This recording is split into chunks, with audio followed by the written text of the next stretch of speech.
Hi, everybody. Welcome back to the Rise podcast with me, your host, Katie Oman, women's empowerment coach, author, book coach, motivational speaker, just saving the world one woman at a time. I wanted to create this podcast because I believe in the magic and the power of women, and especially women's stories. It's a real passion of mine. And I know that having these conversations with some really incredible women gives us a roadmap of our own darkness and provides us inspiration and a bit of oomph in our day. And I have another amazing guest for you today who's going to give you exactly that. She and I have worked together a couple of times, which I'm sure we'll get into, but she's the ever fabulous Janet Gilson. Janet, thank you so much for agreeing to do this with me today. You're a star. Hi, thank you. Thank you for asking me. It's lovely to see you and lovely to be here. Absolutely. So like I say, I know you because we've worked together a couple of times, but for all those people out there, wherever they may be, I'll let you introduce yourself and tell the world all about you. Okay. So hi, my name's Janet Gilson. I'm originally from the UK, originally from Birmingham, but I've lived in Malta for the last 35 years. And that's because I met and married somebody Maltese, holiday romance that worked. I'm a wife, mother and grandmother. Being a grandmother is the absolute best. You have all the fun and hardly any responsibility. You have a bit, but not that much. And I've done a myriad of things over my lifespan. But most recently, I became a published author with the help of Katie. And that's been my biggest achievement of late. And it's something that I really love doing. I've always wanted to do it. So having written and published 2 books, it's a massive thing for me. And also, like Katie, I like to empower women. I like to, if somebody comes to me with a problem or something, I'm not a coach, but I like to help women and girls around the world, because I think we still have a long way to go in our fight against the patriarchy. It's something I'm passionate about. It's improved so much in the last 40 odd years since I was a younger woman, but there's still quite a way to go yet. So I'm never going to stop fighting that. But my books are about my life and my journey, and I think I wanted to write about that because I think it might help other people, other women in particular, that may have found hard times, difficult times. And, to read a book where my younger years were traumatic, to then turn my life around and be where I am today, I think it could help others. And yeah, that's really my aim with those books. I want to continue writing, so maybe my next books will be a little different, but the last 2 that I brought out are of the memoir genre, and with the aim of helping others, really. Absolutely. So, and it was such a privilege and an honour to support you in their creation and publication. And I don't say that to blow smoke up your ass. Like, genuinely, it was not just because we get on, but also because the nature of the books and the content was so powerful. And so I felt like there were stories that really did need to be told, for those that don't know. So Janet's 2 books. The first one was Behind the Smile, which is her memoir about growing up and actually a lot of the violence that she experienced whilst growing up from different people and places and experiences. And then the second book was Letters to Ian, which was about the very tragic death of her youngest stillborn. But you've written letters to him throughout the years, of course, and then you turned 21 and you felt it was very poignant to bring this book out for his 21st birthday, all those letters and photos, and it was beautiful for other women, like you say, who have experienced similar or same things. So, and I was really curious, I feel, because I was thinking about this interview, and I suppose the question that I never really asked you, maybe I did, but I think it's an interesting question to ask. How does it feel to write something so personal, even with the best intention of I'm doing this to help people, but how does it feel to dig down into your own past and pull this stuff up? Well, that's a good question, actually, because it's a question that I've been asked before. It wasn't an easy journey. It definitely wasn't easy. It was very cathartic for me, though. And especially with letters to Ian, over the years, I've wanted to pay tribute to him, to include him as part of our lives, which is why I wrote the letters. And I just felt that this was the perfect time to put that book out there in honour of his 21st birthday, because there's little else I can do, really. But I do know that that has already helped people. And I know someone that has received that book. Well, actually, a couple of people have received the book who have been through similar situations. And, you know, that's my whole point of that book, was to honour Ian first and foremost, and my love for him, but also to help others that might be going through that. Because when you are at the very beginning of it, when you're in it, it's very difficult to think that things will ever get better, and that you never get over it, but you do carry on with life. And I think that's an important message. And when you're right there at that moment, you just can't see anything, you know, you can't see that life is ever going to be the same again. It isn't, but but you can get back to having a fulfilling and meaningful life. And for me, it was writing to him, because I've always loved to write, which helped me through it. That and my daughters, obviously, you know, and that was what got me through it. And the support of my wonderful friends, as you know, I'm very passionate as well about my female friends who all support and help me. Yeah, so, but it wasn't easy. It wasn't easy. But after I'd done it, I thought, well, you know, it's going to go out into the world, and if it helps people, then that's just great. You know, I've achieved a goal that I'd set for myself a long time ago. But also, if it helps others, then that's great. And my biggest concern was how it would affect my daughters reading it. Yeah. I would think one of them had to stop reading it because she struggled, and the other one hasn't read it yet. But then Letters to Ian was different for them. And as you know, my oldest daughter, who's a midwife, wrote the foreword in that book. And I think they've both read that. So yeah, it wasn't easy, but I'm really glad now that I did it.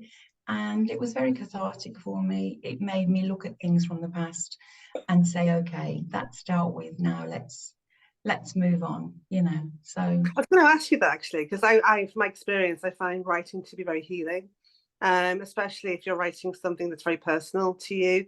I know that obviously the experiences were very, you know, based in your past and your history, but was writing about them now, was it like another layer of healing for you to let this stuff go?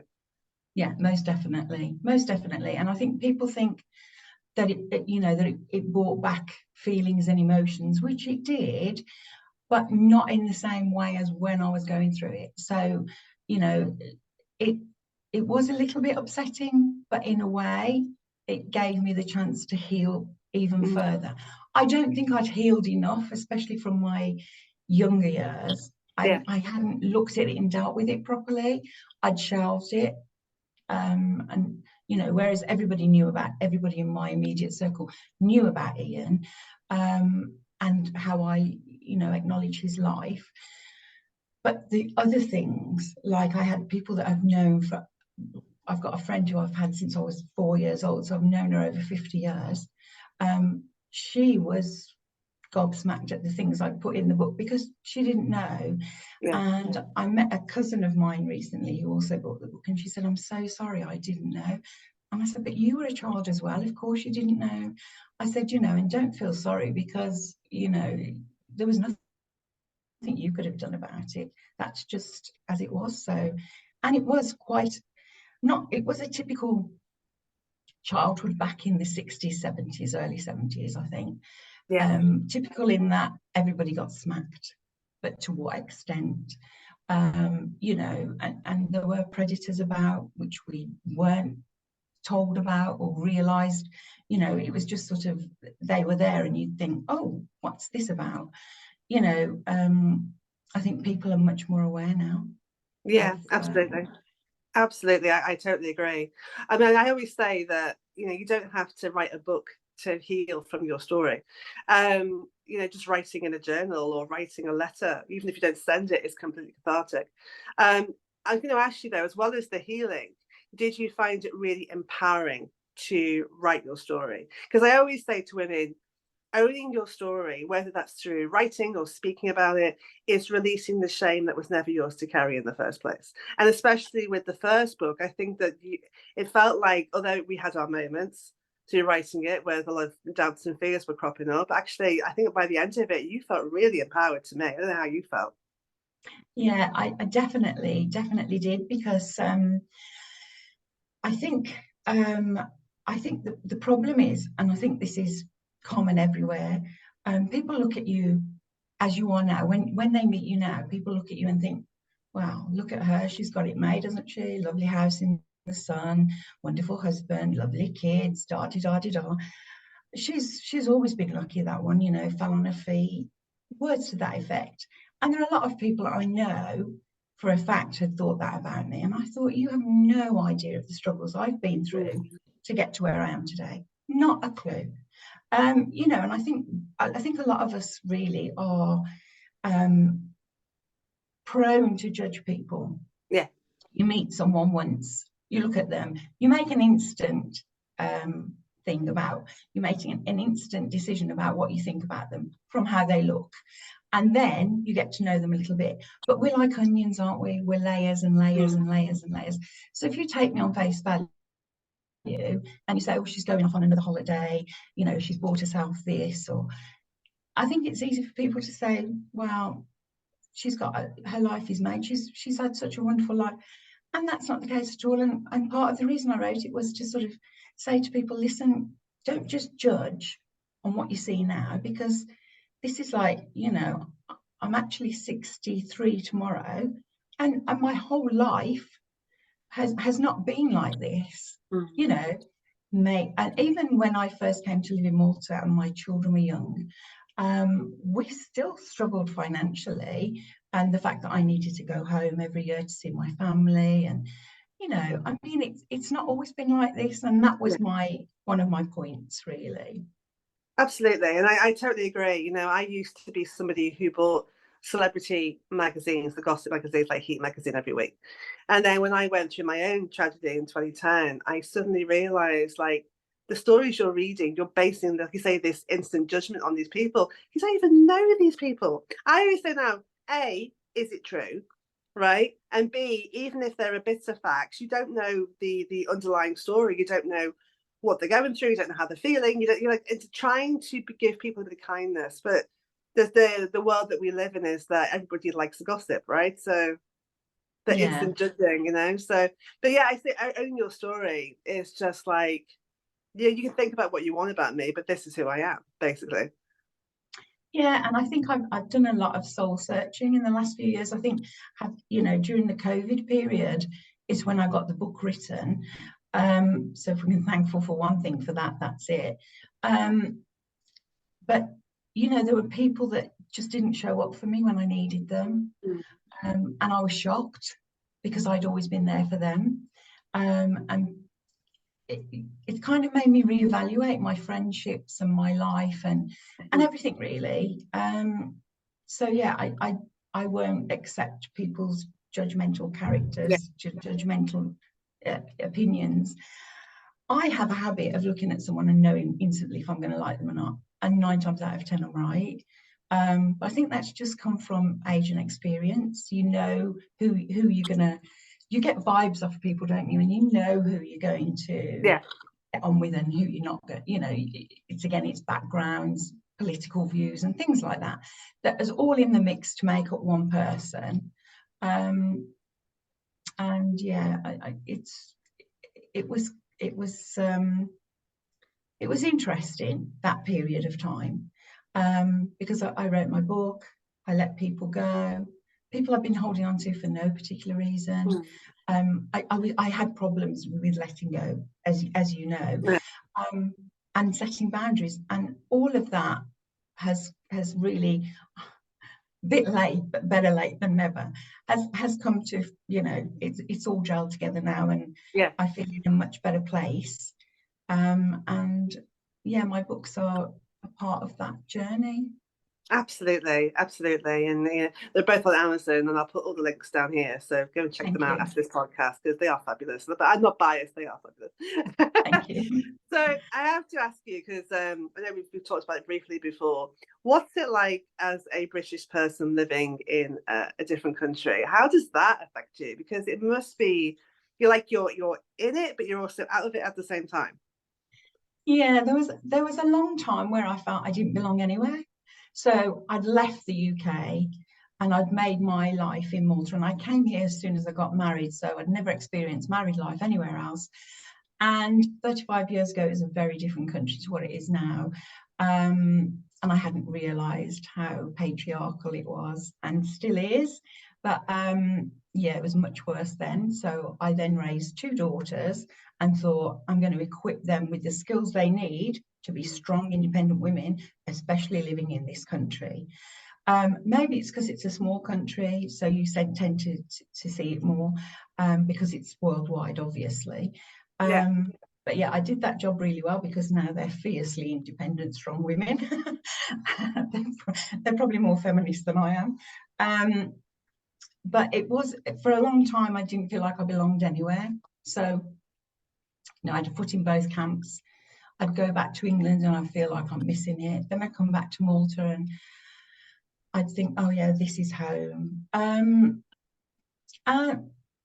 It's a difficult one really, because I've spent more of my adult life in Malta than I have in the UK. But yeah, more recently, I've been thinking about where I'd like to be in the future. And I'd possibly like to have a base in both countries.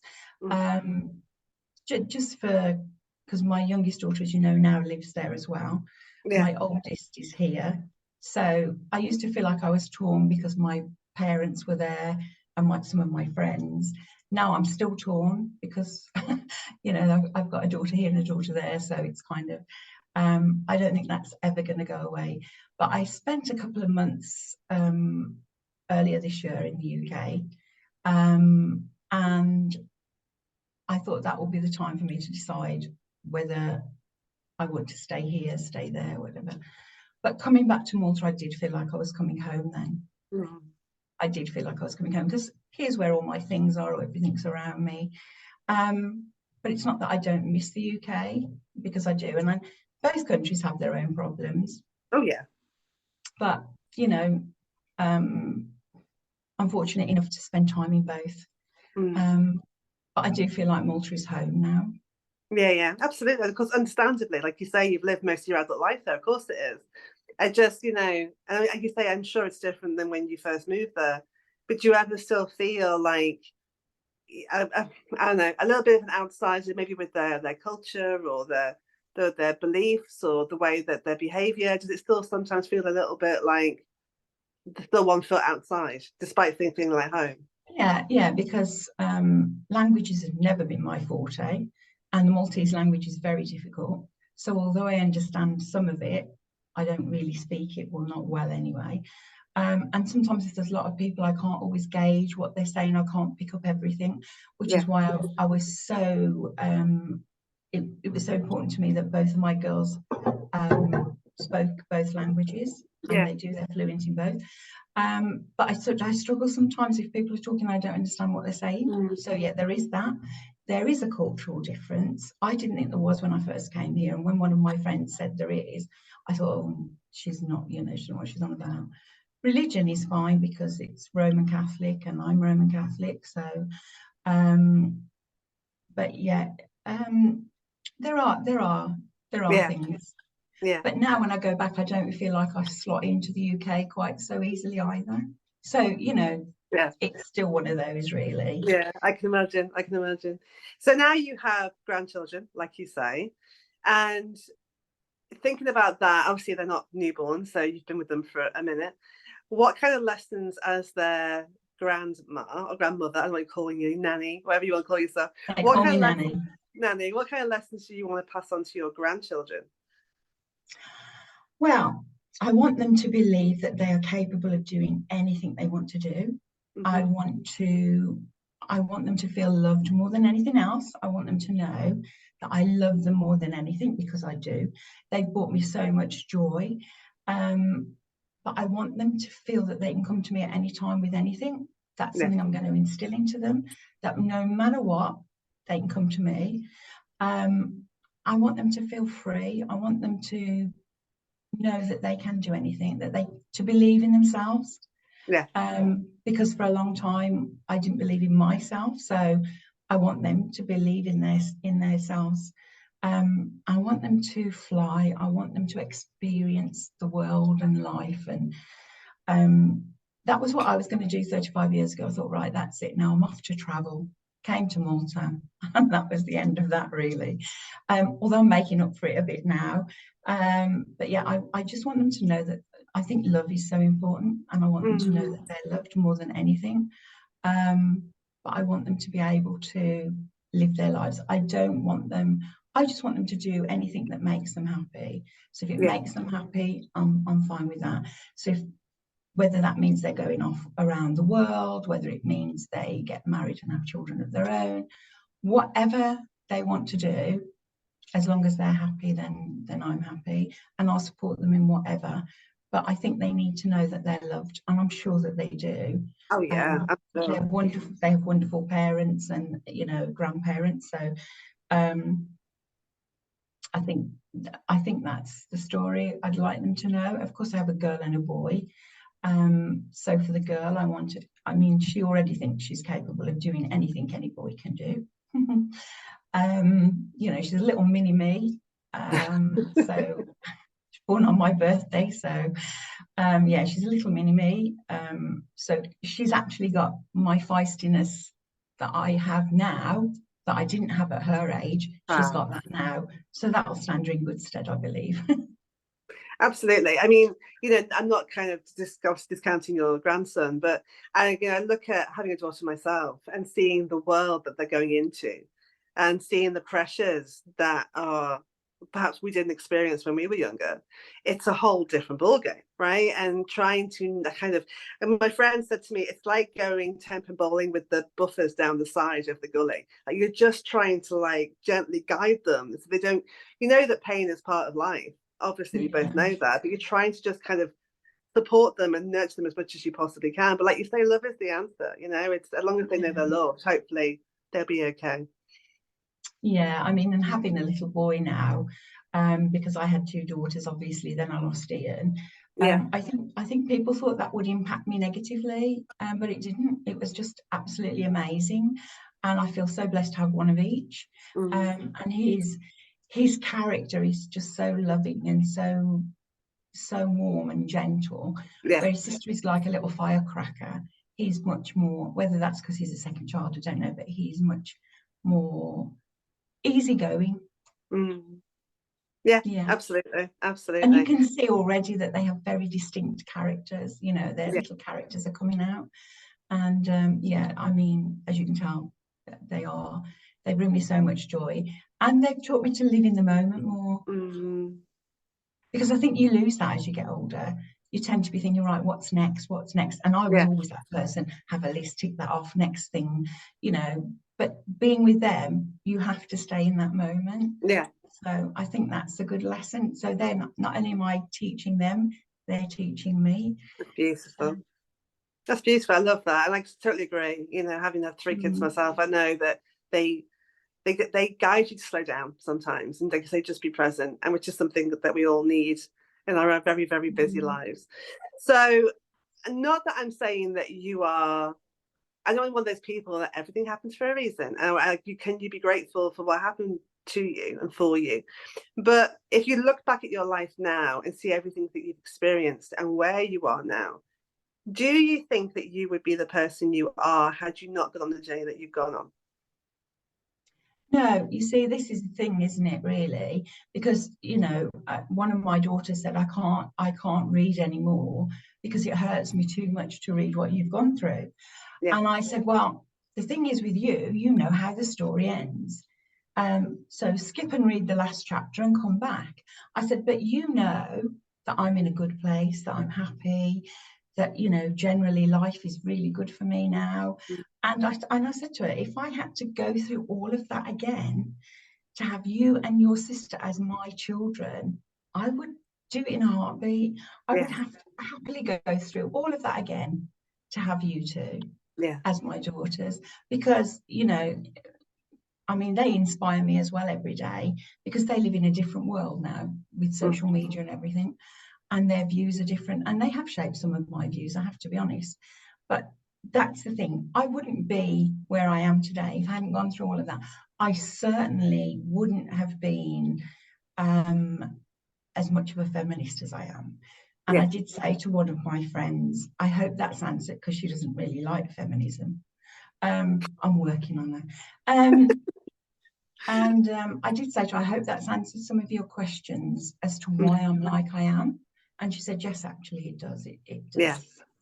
You Yeah. know, and I can't be in a situation where I see a man treating a woman badly. I can't do that. Not anymore. Yeah. I might have been a bit too quiet or shy in my earlier years to say, hey, stop that. But I do now. I don't care who it is, where I am. I'm going to say, don't talk to her like that. Don't treat her like that. And, you know, and my husband sort of goes, oh my God, here she goes again. But I won't stand it, especially if they're my friends. I won't stand by and watch them being treated badly. I just Mm. won't do it. You No, know, no, so absolutely. And we need women to support other women. You know, it's our responsibility. You know, ideally we would live in a absolutely. world where these things wouldn't happen, but while they are, we need to support each other and to be advocates and to be voices. So I think it's fab. I really do. And, you know, you've been through some real stuff, but if it's made you the person that you are, then it is what it is, you know, and we're very grateful and Yeah. blessed to have the wonderful person that you are in the world, because you're fab. Thank you. I, I do think that, you know, when I look back at the things that have happened, I didn't make such a big thing about them at the time. Mm. And maybe I should have, I don't know, but I've dealt with it now, so that's fine. But yeah, I wouldn't be the person I am. I wouldn't have the feelings and thoughts I have now, Yeah, had I not been through all that. And also wouldn't have been in a position to help others. yeah, absolutely. I feel I Absolutely. have to. Because Well, Janet, I'm talking from experience. So yes, I have to address the elephant in the room, because she didn't know I was going to ask her this question, but I really cannot let her go without asking her this question. It's no shocker to people, your friends and family, that you do have a certain fandom that you have travelled far and wide to pursue, which is the wonderful Donny Osmond, of course, who was in the Osmonds way back in the day. What is it about finding pleasure and joy in something external like that? What does it give you in your life? well, as you can see, he's over there in that picture, and he's over here in another picture. I was going to say, Um, literally over there, like on the floor. no, he's just over here in a photograph. So what that gave me, and what I say in my book, is when I was 11, 12, 13, and going through my teeny bopper phase, I fell in love with him instantly. When I first saw a picture, I fell in love with him. And, you know, as most of us did at that, you know, all of us of that certain age, I thought I was going to marry him, go off to America. I'd have given up coffee for him, everything. So for me, you know, people would say, oh, how ridiculous. They still do. How ridiculous. And you're never going to see him. And I mean, the first time I saw him, I was 22, I think, I saw him in concert. But since then, I've actually met him many times. I've seen him in Las Vegas. I've seen him in the UK many times. In fact, somebody asked me the other day, how many times have you seen him? I couldn't tell you. I've seen him so many times. I asked my friend to work it out. She hasn't. But and I'm actually, funnily enough, seeing him in December, because he's back touring the UK in December. And it just so happens to coincide with my December visit. Okay, coincidentally, right? Believe that if you will. I've had the tickets for a long time, so I'm actually going to see him again in December. But what it means to me is never give up on your dreams. Never ever give up on your dreams, because those dreams didn't become a reality until I was in my 40s when I first met him. Mm. and took a photograph with him, which was like absolutely amazing for me. He actually phoned me once because I won a competition, and I screamed the place down, gave my daughter a real scare. I'm sure his eardrums must have been, I don't know. But it is, for me, it is, you know, never give up on your dreams, basically. I told him about the book, and he was really interested and asked me to take him a copy. I took him a copy this year. He was over the moon. And he's such a he's such a genuinely lovely person. And, you know, they say don't meet your heroes because they're not going to be what you expect. No, he's what I expected and much more. So, yeah, I could talk about him forever. No, but I love it, because I was originally going to ask you, and I had to correct myself in my head, because I was going to ask you, like, I was going to frame it as a guilty pleasure. But actually, I don't think if something brings you that much joy in your life, regardless of what other people think about it and how they view it, it shouldn't be viewed as guilty, because, you know, it's somebody, like you say, you're a Roman Catholic. That's not guilt. That's not sin. That's you just having joy in finding this singer who is brilliant at what he does. You know, just because other people look down their nose at you, that doesn't rob you of your pleasure. I think it's wonderful. I think we should celebrate our pleasures and celebrate the things that bring us joy, because Lord knows there's enough bloody fear in the world right now. You know, Yeah. if Johnny Osmond lights you up, which clearly he does, to me, that's no bad thing at all. No, and how does your husband feel about it? he just sort of like, he just rolls his eyes and sort of makes a face. But Steve has always been, if it makes me happy, it makes him happy. That has been his motto throughout our life. Yeah. And whatever brings me joy, he's happy for that. And if that's Johnny Osmond, then so be it. I mean, I've hugged him, I've kissed him, you know, and Steve's like, whatever. No, I love that, because there's some men, I'm sure, that probably would be a little bit jealous and insecure. But no, Steve, I mean, I've spoken to Steve, and he is very much like, whatever. Like you say, it's great. You know, it allows you to be the person that you are. You know, you get the freedom to just be you. Yeah, and he does do that. And I think I'm lucky in a way that he lets me just express myself in whatever way. When I told him about writing the book, he's like, just go ahead. Yeah. You know, because I did speak to him about it. I spoke to all my family about it. So, but he's happy if I'm happy. That's always what he said. And he still says it to this day, 35 years later. So yeah, I would like him to see Johnny at some point, to see what it is that I like about him, see me concert, or, you know, but he won't come. So. You know, you cracked it if you finally get him over the door, but we will see, right? So what's next? What's next for you on your path? Because obviously I know that you're not done yet. I know that you've still got dreams and goals. So what's next for you? Well, I want to travel more, because I feel like I need to see the places I didn't see when I was younger. That's something that's there. Supporting my daughter with her children again is important to me. And I know it's the third thing I'm saying, but I'm going to do more writing in the new year. I gave myself a little bit of a break for varying reasons, but I'll get back to it because it's something I love to do, and I still write my blog quite regularly, so that's still keeping me in touch with my writing. But I want to do something different next. It's not going to be a memoir type book. I'd like to do something that brings more joy to people, because I know that it's made you know, it's a sad read for people that know me. And I think I want to continue empowering women in any way, shape or form that I can. And also I think doing this podcast as well, because of my age, because I'm going to be 63, I think it's a way of saying, you know, don't put us to one side and think, oh, all right, 60-ish, forget about them. They're old. It's an ageist thing, I think. And I do think that, you know, we bring a lot more wisdom and experience from our life experiences to the world. And I think that's important. And I think, again, for women that are my age, it's never too late to do something. I didn't publish my first book till I was 61. And I just think, well, you know, whatever you want to do, go and do it. As long as you're not hurting anyone, and as long Yeah. as, you know, you can do that. You know, it's like I see some people that they say, I wish I could meet Donny Osmond. Well, it didn't just happen. I had to make that happen.